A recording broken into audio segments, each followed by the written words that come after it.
Hello students, आज लॉरेंट्ज magnetic force का last portion हम ले रहे हैं जिसमें हम helical path followed by charged particle पढ़ेंगे। तो मैं आपका रिफ्रेश करना चाहता हूं माइंड कि हमने क्या पढ़ा था। हमने पढ़ा था कि जब भी चार्जेड पार्टिकल को एक मैग्नेटिक फील्ड में डाला जाता है उस पर एक फोर्स लगता है जिसको हम लॉरेंट्ज मैग्नेटिक फोर्स के नाम से जानते हैं और उसको ऐसे लिखा जाता है Q into V cross B. I hope that आप सबको पता होगा। उसके बाद इसको ब्रेक करके ऐसे भी लिखते थे हम Q V B sine of theta. Previous lecture आप देखो पहले, ठीक है ना। अब उसके बाद हमारे पास कुछ स्पेशल केसेस होते थे जो हमने डिस्कस किए थे।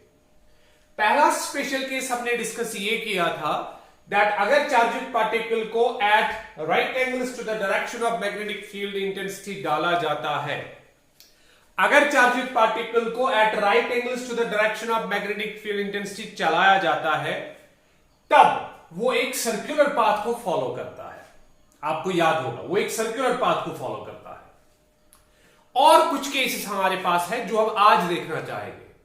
हमारे पास जो केसेस रह गए हैं वो ये है कि अगर चार्जेड पार्टिकल को पैरेलल और एंटी पैरेलल 0 डिग्रीज और 180 डिग्रीज पे डाला जाए तो क्या होगा। 0 एंड 180 डिग्री पे क्या होगा। 90 पे हम लोग जानते हैं ये सर्कुलर पाथ फॉलो करेगा। अब रह जाता है 0 डिग्री पे क्या करेगा, 180 डिग्री पे क्या करेगा। और रह जाता है अगर इस चार्जेड पार्टिकल को ना तो 0 पे डाला जाए, ना 180 पे डाला जाए, ना 90 पे डाला जाए, अगर इसको किसी आर्बिट्री एंगल पे डाला जाए, सिर्फ थीटा कुछ भी हो सकता है एक्सेप्ट 0, 180 एंड 90, कुछ भी हो सकता है। ये 30 डिग्री, 45 डिग्री, 20 डिग्री, 10 डिग्री, कुछ भी। तब ये इस हालत में इस आर्बिट्री एंगल पे कौन सी पाथ को फॉलो करेगा। तो आप सिर्फ ये जानते हैं दैट जब चार्जेड पार्टिकल को एट राइट एंगल्स डाला जाता है तब ये एक सर्कुलर पाथ को फॉलो करता है। आज हम देखेंगे दैट अगर इसको 0 डिग्री पे डाला जाए, 180 डिग्री पे डाला जाए तब ये कौन सी पाथ फॉलो करेगा। और मेन टॉपिक हमारा रहेगा अगर इसको आर्बिट्री एंगल थीटा पे डाला जाए, चलाया जाए एक्सटर्नल मैग्नेटिक फील्ड में, तब ये कौन सी पाथ को फॉलो करने वाला है। तो देखो बेटा, तो अगर लॉरेंट्ज मैग्नेटिक फोर्स की बात करें, आपको अगर स्पेशल केसेस याद होंगे, लॉरेंट्ज मैग्नेटिक फोर्स जो है वो तब काम नहीं करता, उन चार्जेस पे लॉरेंट्ज मैग्नेटिक फोर्स नहीं लगता जिन चार्जेस को या तो parallel to the direction of magnetic field intensity चलाया जाए या anti parallel to the direction of magnetic field intensity चलाया जाए। मतलब उन पे लॉरेंट्ज मैग्नेटिक फोर्स नहीं बनता या उन पे लॉरेंट्ज मैग्नेटिक फोर्स एक्सर्ट नहीं होता। किन पे? जिनको पैरेलल और anti parallel to the direction of magnetic field intensity चलाया जाए। आप ये देख सकते हो। अच्छा, एफ किसके बराबर है sir? F Q V B sine theta के बराबर है। जरा पैरेलल चलाते हैं तो पैरेलल में कितना होगा सर? पैरेलल में थीटा 0 डिग्रीज के बराबर होगा। मतलब आप चार्जेड पार्टिकल को लेके आए हैं, ये हमारा मैग्नेटिक फील्ड है, हमने चार्जेड पार्टिकल को ऐसे चलाया, ये चार्जेड पार्टिकल है, हमने इसको ऐसे चलाया। कैसे? Parallel to the direction of magnetic field intensity. तभी कितने डिग्री एंगल सबटेंड करता है सर? ये तो 0 डिग्री एंगल सबटेंड करता है। अच्छा, अगर थीटा 0 के बराबर होगा तो एफ तो ऑब्वियसली 0 के बराबर होगा। क्यों? क्योंकि साइन ऑफ 0 0 बनेगा, वो इस सब को 0 बनाएगा तो एफ इज इक्वल टू 0 बनेगा। इसी तरह से अगर आप इसको एंटी पैरेलल डायरेक्शन में चलाओगे, ये हमने एंटी पैरेलल डायरेक्शन में इसको चलाया, तो एंटी पैरेलल डायरेक्शन में मतलब क्या है सर? थीटा जो है वो 180 डिग्रीज के बराबर होगा। और अगर आप थीटा यहां पे 180 डिग्रीज पुट करते हो तो आपको फिर से मिलेगा साइन 180 डिग्रीज जो है sine pi, sine of every pi 0 के बराबर होता है। Sine 1 pi, 2 pi, 3 pi, every pi. तो साइन 180 0 के बराबर है तो ये सारा कुछ 0 बन जाएगा। मतलब no force will be experienced by the charged particle जब इसको या तो पैरेलल चलाया जाएगा या एंटी पैरेलल चलाया जाएगा इन द मैग्नेटिक फील्ड। अब सवाल है सर उससे क्या होगा, उससे कैसे पाथ पता चलेगी? देखो बेटा, आपने चार्जेड पार्टिकल को ऐसे चलाया, मैग्नेटिक फील्ड को, मैग्नेटिक फील्ड इसे कुछ नहीं कर रहा है या एक्सटर्नल मैग्नेटिक फील्ड इस पे कोई फोर्स एक्सर्ट नहीं कर रहा है। बोलो, अगर इस पे कोई फोर्स एक्सर्ट नहीं हो रहा, क्या इसकी डायरेक्शन ऑफ मोशन चेंज होगी? नो। फर्स्ट लॉ बताता है कि जब तक कि ना इस पे एक्सटर्नल फोर्स एक्सर्ट करोगे, ये अपनी state of rest, state of motion या स्टेट ऑफ पर्टिकुलर डायरेक्शन को चेंज नहीं कर पाता। तो आपने कहा कि F इज इक्वल टू 0 है, थीटा इज इक्वल टू 0 पे, तो ये चेंज पाथ नहीं कर सकता, ये direction of its motion change नहीं कर सकता, ये अपनी स्टेट चेंज नहीं कर सकता। जिस तरीके से आपने चार्जेड पार्टिकल को मैग्नेटिक फील्ड में चलाया है, ये उसी तरीके से चलेगा, ये खुद ही अपनी पाथ को चेंज नहीं करेगा। इसी तरह से यहां पे अगर ये ऐसे चल रहा है तो ये अपनी पाथ को चेंज नहीं कर सकता। अच्छा, चलाया कैसे आपने? सर हमने तो स्ट्रेट लाइन में चलाया। क्यों? क्योंकि इसे पैरेलल रखना था मैग्नेटिक फील्ड के। इस चार्जेड पार्टिकल को पैरेलल चलाना था मैग्नेटिक फील्ड के, तो इसे स्ट्रेट लाइन में चलाना जरूरी था, तभी 0 डिग्री एंगल बनता, तभी 180 डिग्री एंगल बनेगा जब इसको स्ट्रेट लाइन में चलाएंगे। तो चार्जेड पार्टिकल को जब भी आप स्ट्रेट लाइन में चलाओगे, पैरेलल और anti parallel to the direction of magnetic field intensity, तब इस पे कोई फोर्स नहीं लगेगा, मीन से दैट ये इसी पाथ को सस्टेन करेगा, ये इसी पाथ को रिटेन करेगा, ये इस पाथ को चेंज नहीं कर पाएगा, मींस ये हमेशा कौन सी लाइन में चलेगा? स्ट्रेट लाइन में। तो 3 केसेस आ गए। चार्जेड पार्टिकल को परपेंडिकुलर फेंको तो ये सर्कल करेगा, चार्जेड पार्टिकल को पैरेलल चलाओ तो ये स्ट्रेट लाइन में चलेगा, चार्जेड पार्टिकल को एंटी पैरेलल चलाओ तब भी ये स्ट्रेट लाइन में चलेगा। तो path followed by the charged particle in the magnetic field जो हमारे पास है, तो 2 टाइप्स की पाथ हमने पढ़ी। एक पाथ सर्कुलर पाथ होगी जब आप इसको राइट एंगल्स पे छोड़ोगे, दूसरी पाथ स्ट्रेट लाइन पाथ होगी जब आप इसको पैरेलल और एंटी पैरेलल चलाओगे। लेकिन हमारा मेन कंसर्न किस पे है? थीटा पे। कि अब हम चार्जेड पार्टिकल को फेंकना चाहते हैं, लेकिन ना ही इसको 0 डिग्री पे फेंकेंगे, ना इसको 180 डिग्री पे फेंकेंगे, और ना ही 90 डिग्री के पे फेंकेंगे। हम देखना चाहेंगे दैट इसकी पाथ कैसी होगी। तो एज अ नोट पॉइंट आप ये याद रख सकते हो that a charged particle follows a straight line path. एक चार्जेड पार्टिकल फॉलो क्या करेगा? It always follows a straight line path when it moves parallel or anti-parallel to the direction of magnetic field intensity. Reason क्या है? Because under these 2 conditions, no magnetic force is experienced by the charged particle. So ये case second हमारा है। Case first हमने पढ़ा 90 degrees पे, ये case second हमारा है। A charged particle, एक चार्जेड पार्टिकल जो है, ए चार्जेड पार्टिकल फॉलोज, ये फॉलो क्या करेगा? Follows a straight line path. ये एक स्ट्रेट लाइन पाथ को फॉलो करेगा, follows a straight line path. कब? Straight line path when it moves, जब ये मूव करेगा पैरेलल और एंटी पैरेलल, पैरेलल और anti parallel to the direction of external magnetic field. जब आप एक्सटर्नल मैग्नेटिक फील्ड में इसको पैरेलल और एंटी पैरेलल चलाओगे, तब ये क्या करेगा? ये एक स्ट्रेट लाइन पाथ को फॉलो करेगा। अच्छा, रीजन क्या है? because under these conditions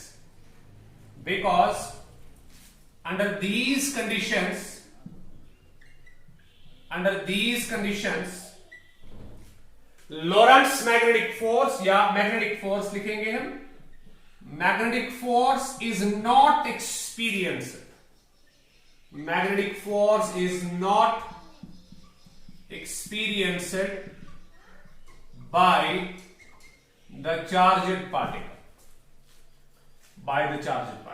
तो इसका मतलब ये है कि ये स्ट्रेट लाइन में चलेगा। अब इंपॉर्टेंट पार्ट जो है वो तीसरा पार्ट है।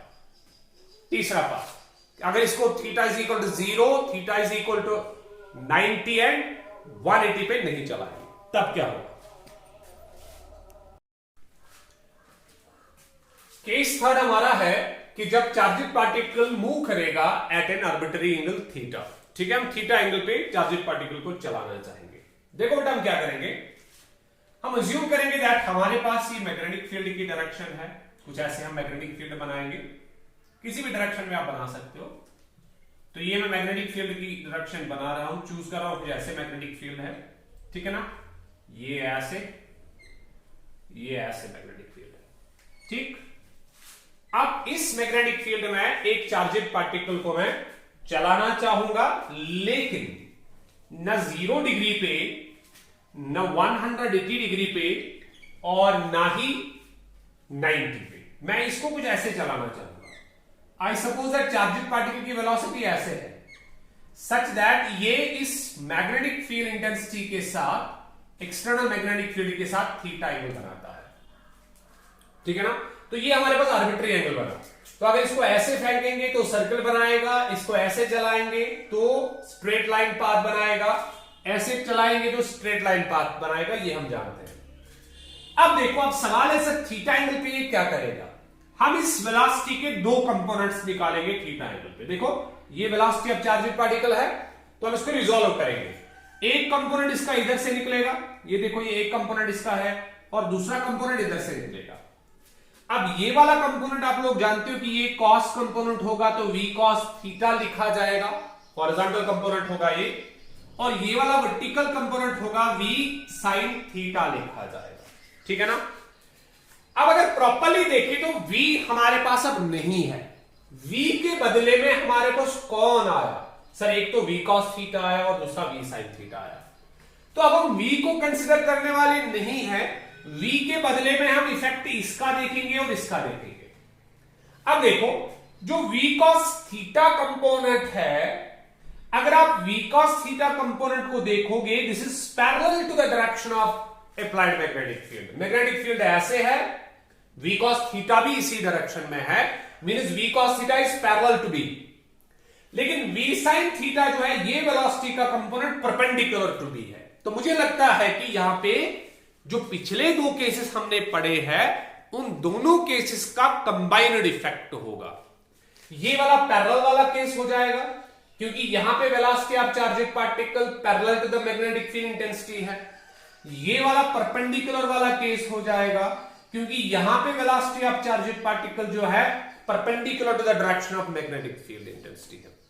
तो यहां पे दोनों कंपोनेंट्स साइमल्टेनियसली एक्ट कर रहे हैं चार्जेड पार्टिकल पे, मींस ये दोनों कंपोनेंट्स अपना काम चार्जेड पार्टिकल पे एक साथ दिखाएंगे।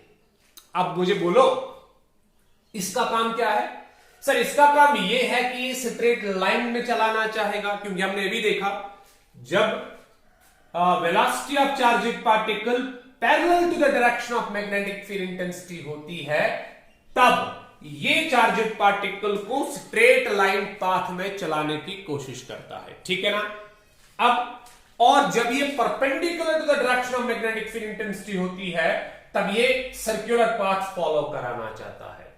तो यहां पे बेसिकली दोनों चीजें एक साथ होगी। यहां पे चार्जेड पार्टिकल सर्कल भी बनाना चाहेगा और आगे भी चलना चाहेगा। यहां पे चार्जेड पार्टिकल सर्कल भी बनाएगा, आगे भी चलेगा, सर्कल भी बनाएगा, आगे भी चलेगा, सर्कल भी बनाएगा, आगे भी चलेगा। मतलब यहां पे जो चार्जेड पार्टिकल है वो कुछ ऐसे मूव नहीं करेगा। देखो ये प्योर सर्कुलर मोशन है। ये तब होगा जब सिर्फ चार्जेड पार्टिकल का वेलोसिटी जो है वो perpendicular to the magnetic field intensity होगा।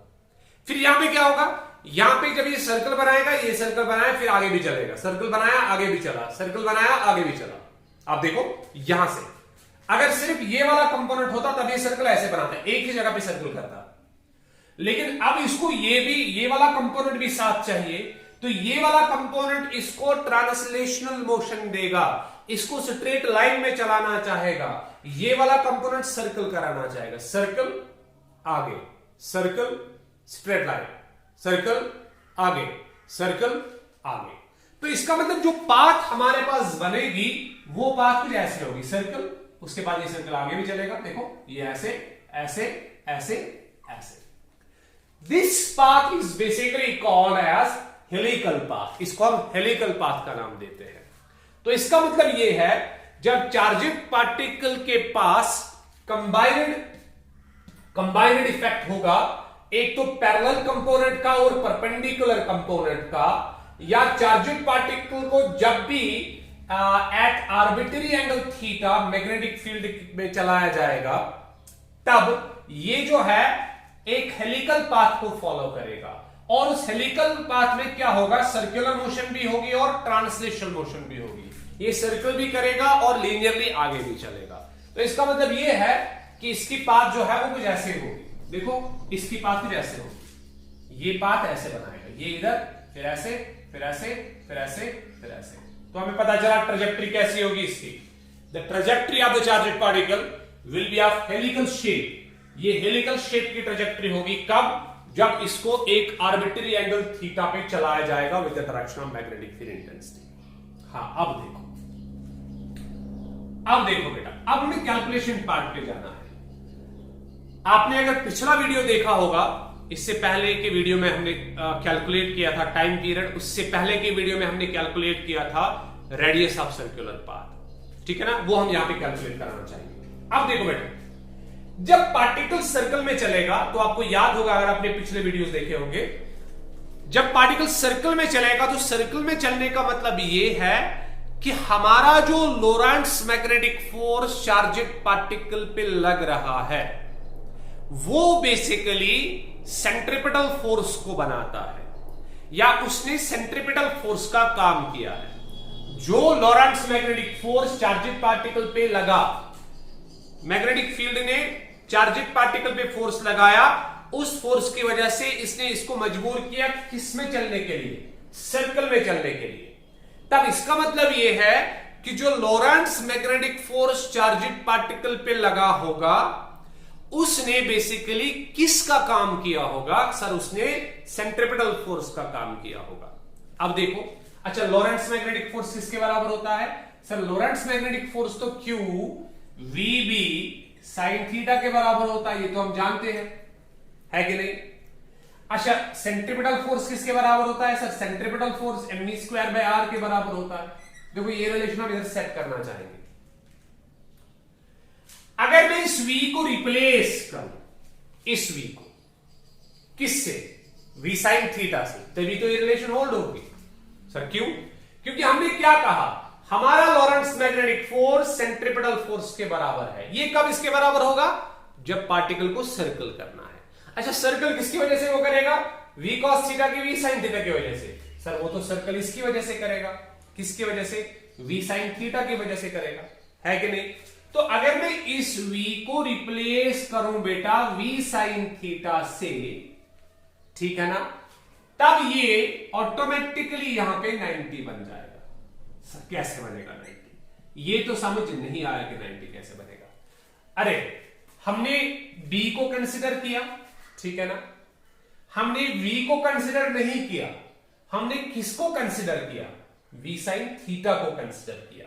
अच्छा ये v sin theta perpendicular to b है कि नहीं, इसका मतलब वेलोसिटी के इस कंपोनेंट के बीच में और मैग्नेटिक फील्ड के बीच में कितने डिग्री एंगल है सर, ये तो 90 डिग्री एंगल है। इसीलिए तो मैंने लिखा जब भी आप v को रिप्लेस करोगे, बोलो किससे, v sin थीटा से, ठीक है ना, तो यहां पे ऑटोमेटिकली जो है थीटा कितने डिग्री बन जाएगा, 90 डिग्री बन जाएगा, है कि नहीं। लेकिन यहां भी हमें लिखना पड़ेगा v के बदले क्या, v sin थीटा का होल स्क्वायर। तो ये रिलेशन हम यूज करेंगे रेडियस को निकालने के लिए। तो हम क्या लिखेंगे, देखो रेडियस की रिलेशन के लिए हम क्या लिखेंगे, रेडियस की रिलेशन के लिए, रेडियस की रिलेशन निकालने से पहले आप पहले कॉन्सेप्ट लिखोगे कि होता क्या है। सो जब भी whenever a charged particle, जब भी चार्जेड पार्टिकल को चलाया जाएगा, चार्जेड पार्टिकल कैसे मूव होगा, moves at an arbitrary angle.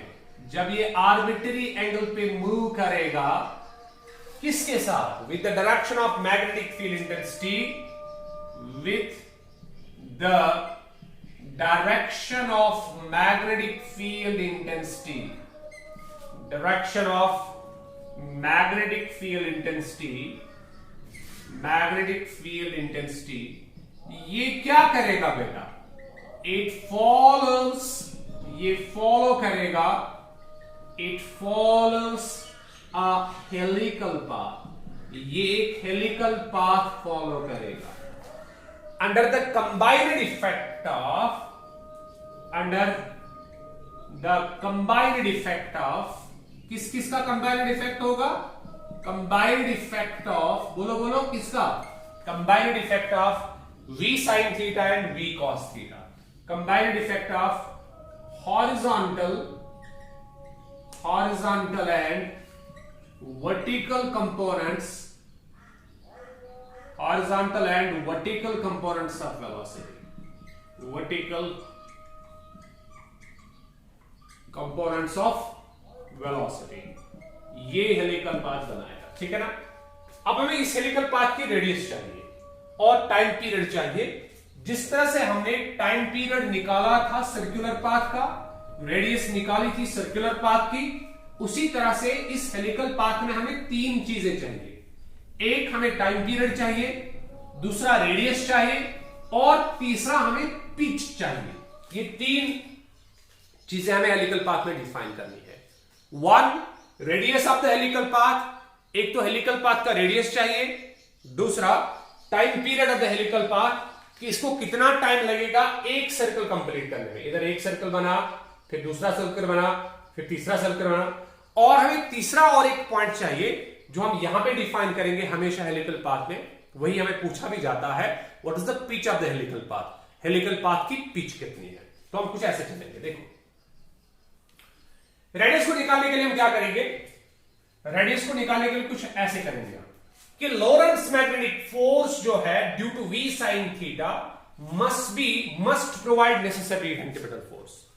जो लॉरेंट्ज मैग्नेटिक फोर्स इस V sin थीटा की वजह से लगेगा, जो लॉरेंट्ज मैग्नेटिक फोर्स इस V sin थीटा की वजह से लगने वाला है, ठीक है ना, वो बेसिकली नेसेसरी सेंट्रीपिटल फोर्स को बनाता है, जिसकी वजह से ये चार्जेड पार्टिकल सर्कुलर मोशन करता है। तो क्या हम ऐसे लिखेंगे, Q VB sin थीटा जो है Lorentz magnetic force must be equal, अच्छा ऐसे लिखते, चलो बेटर ऐसे है, ऐसे बेटर है। Now Q V sin theta into B must be equal centripetal force, ये सेंट्रीपिटल फोर्स के बराबर होना चाहिए, सेंट्रीपिटल, ठीक है ना, F सेंट्रीपिटल। क्या लिखा हमने, देखो Q V के बदले कौन कंपोनेंट बेटा, V sin थीटा और B, क्योंकि वो आपको पता है वो वाला एंगल जो पहले हम डिफाइन करते हैं वो 90 के बराबर होगा। किस किस के बीच में, V sin थीटा के बीच में और B के बीच में जो एंगल इधर एग्जिस्ट होता था, कुछ ऐसे देखो, Q V B sine of angle, ये एंगल किस किस के बीच में होता है बेटा, सर ये V और B के बीच में होता है। अगर V को V ही रखा जाए तभी एंगल कितना है, थीटा, तो हमें साइन थीटा लिखना पड़ेगा। लेकिन अब अगर V को V साइन थीटा बनाया जाए, मतलब ये वाला कंपोनेंट कंसीडर किया जाए, फिर B है, फिर साइन ऑफ एंगल के बदले क्या लिखेंगे, साइन ऑफ 90 ऑब्वियसली, तब इसके और इसके बीच में साइन 90 है। आपको समझ आया होगा ये, अच्छा ठीक है। अब ये सेंट्रीपिटल फोर्स के बराबर होता है। सेंट्रीपिटल फोर्स किसके बराबर होता है, mE स्क्वायर बाय r। तो लिखेंगे Q V के साथ sine theta into B is equal to m V square, V के बदले कौन, V साइन थीटा का स्क्वायर, क्योंकि सर्कल तो यही कराता है, डिवाइड बाय रेडियस, चलो r रेडियस है, mE साइन थीटा का स्क्वायर डिवाइड बाय रेडियस। एक V साइन थीटा एक V साइन थीटा के साथ कैंसिल हो जाएगा, तो मिलेगा QB is equal to m V, एक साइन थीटा वहीं पे डिवाइडेड बाय r। हमें r निकालना है तो r ऊपर जाएगा, QB नीचे जाएगा, तो radius of the helical path कितनी होगी, mV sine theta divided by QB। ये हमारे पास रेडियस ऑफ हेलिकल पाथ है, ये रेडियस है, ठीक है ना। तो ये रेडियस बन गई। अब टाइम पीरियड निकालेंगे। अच्छा टाइम पीरियड क्या होगा, टाइम पीरियड होगा कि जब ये एक सर्कल कंप्लीट करेगा, ये वाला सर्कल, ठीक है, या ये वाला सर्कल या ये वाला सर्कल, तब इस सर्कल को कंप्लीट करने में इसको कितना टाइम लगने वाला है। तो हम जिस तरह से हमने पिछले लेक्चर में टाइम पीरियड निकाला था उसी तरह से यहां पर भी टाइम पीरियड निकालेंगे। देखो स्पीड, नाउ स्पीड हम जानते हैं स्पीड किसके बराबर होती है, ये डिस्टेंस अपॉन टाइम के बराबर होती है, डिस्टेंस डिवाइडेड टाइम। तो टाइम को ऊपर लेके जाओ, स्पीड को नीचे लेके आओ। सो टाइम पीरियड हमारे पास मिलेगा डिस्टेंस डिवाइड बाय स्पीड, ये डिस्टेंस और स्पीड मिलेगा कुछ ऐसे। Time period is equal to distance divide by speed मिलेगा, हमें टाइम निकालना है, ठीक है ना। तो अब सवाल है कि डिस्टेंस कितनी कवर करेगा। सर डिस्टेंस कवर करेगा 2πr, circumference of the circle. R कितना है सर, आर ये mv sin theta by QB. जरा कुछ ऐसे लिखेंगे, डिस्टेंस टाइम पीरियड जो है, टाइम पीरियड फिर होगा डिस्टेंस ट्रेवलर। जब ये एक सर्कल कंप्लीट करेगा तो डिस्टेंस ट्रेवलर कितनी होती है सर, वो सर्कमफ्रेंस ऑफ द सर्कल होती है 2π रेडियस के बराबर, डिवाइडेड बाय स्पीड कितनी होगी, क्या v नहीं, क्या v cos थीटा नहीं, बल्कि कौन सी v sin थीटा। क्योंकि आप क्या निकाल रहे हो, टाइम पीरियड। टाइम पीरियड कब डिफाइन होगा सर, जब ये सर्कल बनाएगा। अच्छा सर्कल कौन बनाता है, बनाने के लिए मजबूर करता है सर, सर्कल बनाने के लिए ये वाला कंपोनेंट रेस्पॉन्सिबल है। तो v के बदले आएगा v sin थीटा। r को रिप्लेस करो तो टाइम पीरियड मिलेगा 2πr, देखो देखो देखो, अच्छा r sorry 2π divide by v sin theta, 2π divided by v sin theta हमारे पास मल्टीप्लाई करेंगे r से। r कितना है mv sin theta by Q B, देखो देखो mv sin theta by Q and B. ये v sin थीटा और ये v sin थीटा कैंसिल होगा, तो टाइम पीरियड उतना ही मिला जितना आपको पिछले लेक्चर में मिला होगा अगर आपने वीडियो देखा होगा, 2π m by Q B, 2π m by Q B. और डिस्कस इसको हमने वहीं पे किया है, यहां पे डिस्कस करने की जरूरत नहीं है। आप उस वीडियो को देख लो, इसका डिस्कशन आपको वहां पे मिल जाएगा कि ये कांस्टेंट क्यों है, ठीक है ना, क्या ये कांस्टेंट है या वेरिएबल है और कांस्टेंट क्यों है। अब तीसरा पॉइंट जो हमें इस helical path by charged particle में पूछा जाता है, दैट्स कॉल्ड पिच। अब थोड़ा समझते हैं पिच क्या होता है। पिच ऑफ हेलिकल पाथ का मतलब है कि जब एक चक्कर ये कंप्लीट करेगा, जरा एक चक्कर कंप्लीट करने में इसको कितना टाइम लगता है सर, इतने टाइम के बाद इसने कितनी लीनियर डिस्टेंस कवर की हो, ठीक है ना। देखो इसने ऐसे चलाया, ठीक है ना, लेकिन ये एक ही जगह पे सर्कल करता है कि आगे भी चलता है, सही तो आगे भी चलता है। आगे चलने का मतलब क्या है, ये लीनियर डिस्टेंस को कवर करता है, ये लीनियर डिस्टेंस को भी कवर करता है। आगे चलने का मतलब ये है कि ये लीनियर डिस्टेंस को भी कवर करता है। इतने टाइम में इसने कितनी लीनियर डिस्टेंस को कवर किया होगा, what is the linear distance covered by the charged particle during the time period t is equal to 2π m by qb, that is basically called pitch of helical path. उसको pitch कहा जाता है कि आगे कितना चला है, एक चक्कर, ठीक है ना, एक चक्कर। देखो इतने टाइम में 2π m qb में दोनों कंपोनेंट्स काम कर रहे होंगे, ये वाला कंपोनेंट भी काम कर रहा होगा, ये साइमल्टेनियसली काम कर रहे हैं। से फॉर एग्जांपल इसको एक चक्कर कंप्लीट करने में 10 सेकंड लगे, ये 10 सेकंड दोनों को मिलेंगे, ये 10 सेकंड इसको भी मिलेंगे, इसको भी मिलेंगे। ये वाला कंपोनेंट इन 10 सेकंड्स में इसको सर्कल कंप्लीट कराएगा, लेकिन ये वाला कंपोनेंट इन 10 सेकंड्स में इसको आगे चलाएगा। तो इस वाले कंपोनेंट ने इस चार्जेड पार्टिकल को इन 10 सेकंड में कितना आगे चलाया, ठीक है ना, उसको हम पिच ऑफ हेलिकल पाथ बोलते हैं, दैट्स कॉल्ड द पिच। और उसी को हमें कैलकुलेट करना होगा। अच्छा एक क्वेश्चन अगर पूछा जाए आपसे, पिच के लिए कौन रिस्पॉन्सिबल होगा, क्या v cos थीटा और v sin theta? Obviously v cos theta, क्योंकि लीनियर डिस्टेंस कौन कवर कराता है सर, लीनियर डिस्टेंस तो कवर कराएगा कौन, बोलो, लीनियर डिस्टेंस कवर कराएगा v cos थीटा, ठीक है ना।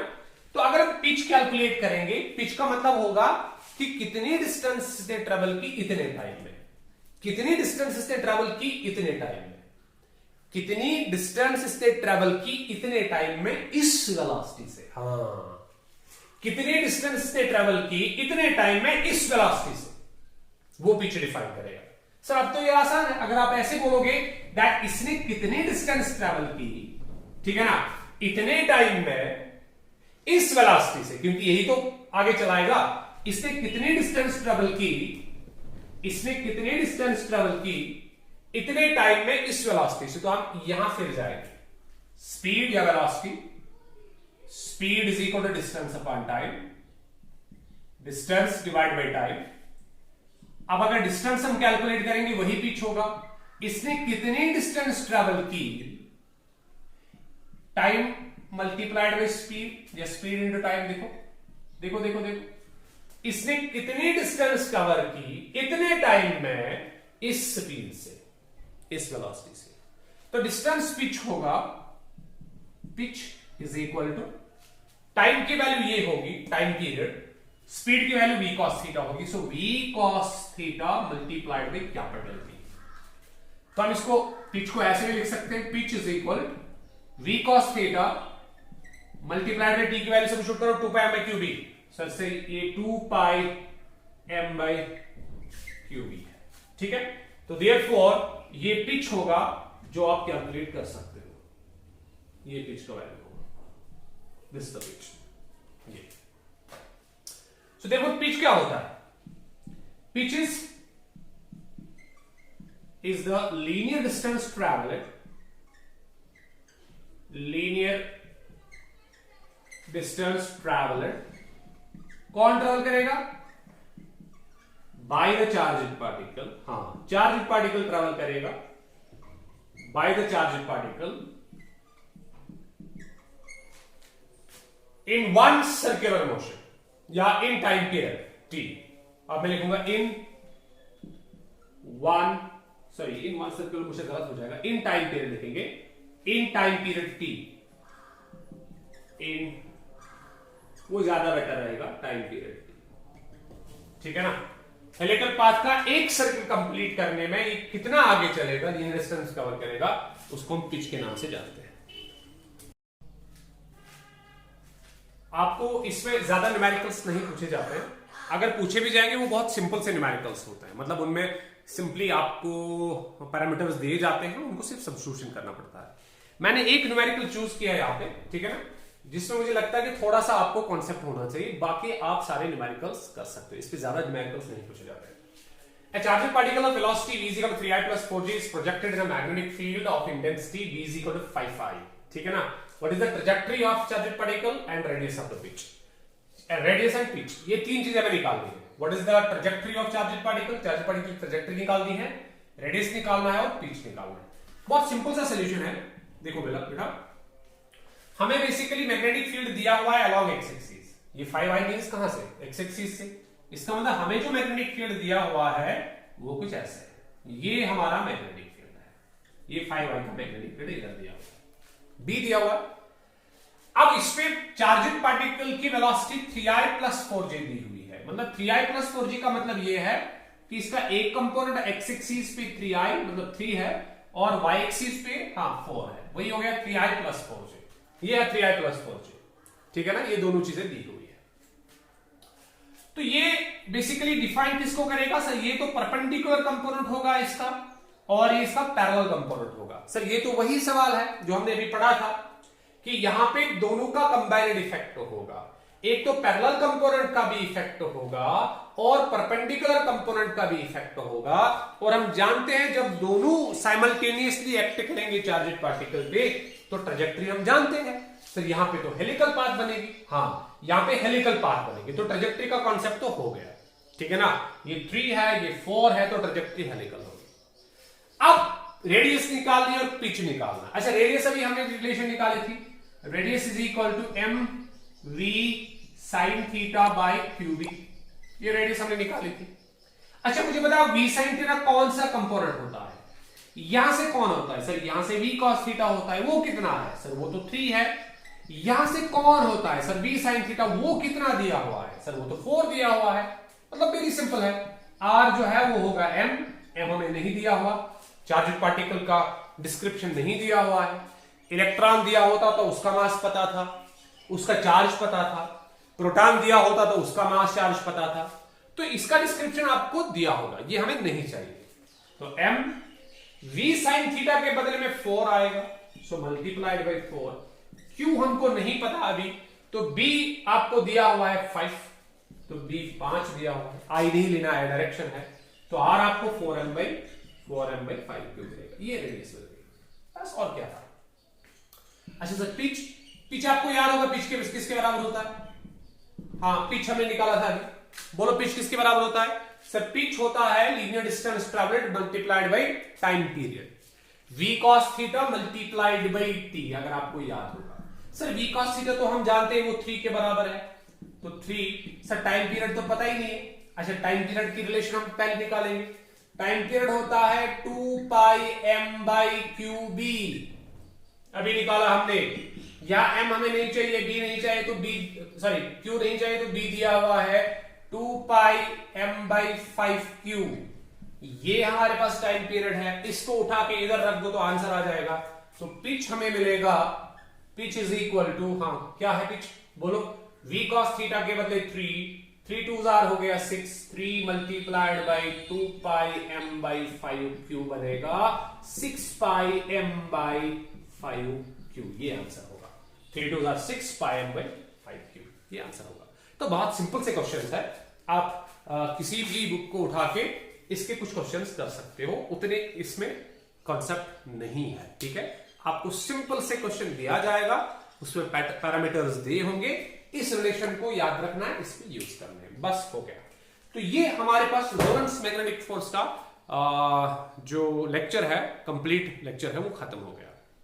अब हमने क्या देखा, चार्जेड पार्टिकल्स पे फोर्स लगता है। अब हम इसके बाद किस पे जाएंगे, अब हम जाएंगे कंडक्टर्स पे। क्या जिन कंडक्टर्स में चार्ज फ्लो करता है, मतलब जिन कंडक्टर्स में करंट चल रही है, करंट कैसे चलेगी सर? चार्ज से चलेगी। जिन कंडक्टर्स में करंट चल रही है, चार्ज चलेगा, क्या उन कंडक्टर्स पे भी फोर्स एग्जर्ट होगा? अगर उनको एक एक्सटर्नल मैग्नेटिक फील्ड में रखा जाएगा। अगर फोर्स एग्जर्ट होगा तो किस डायरेक्शन में एग्जर्ट होगा, कितना एग्जर्ट होगा, ये हम जानेंगे। अगर इन कंडक्टर्स में फोर्स एग्जर्ट हुआ, फिर हम देखेंगे किस स्ट्रक्चर में कितना फोर्स एग्जर्ट होगा। ऐसे स्ट्रक्चर लेंगे कंडक्टर्स का, कितना फोर्स एग्जर्ट होगा, ऐसे स्ट्रक्चर लेंगे कितना फोर्स एग्जर्ट होगा, पैरेलल कंडक्टर लेंगे कितना फोर्स एग्जर्ट होगा, ठीक है। That will be discussed in the next lecture.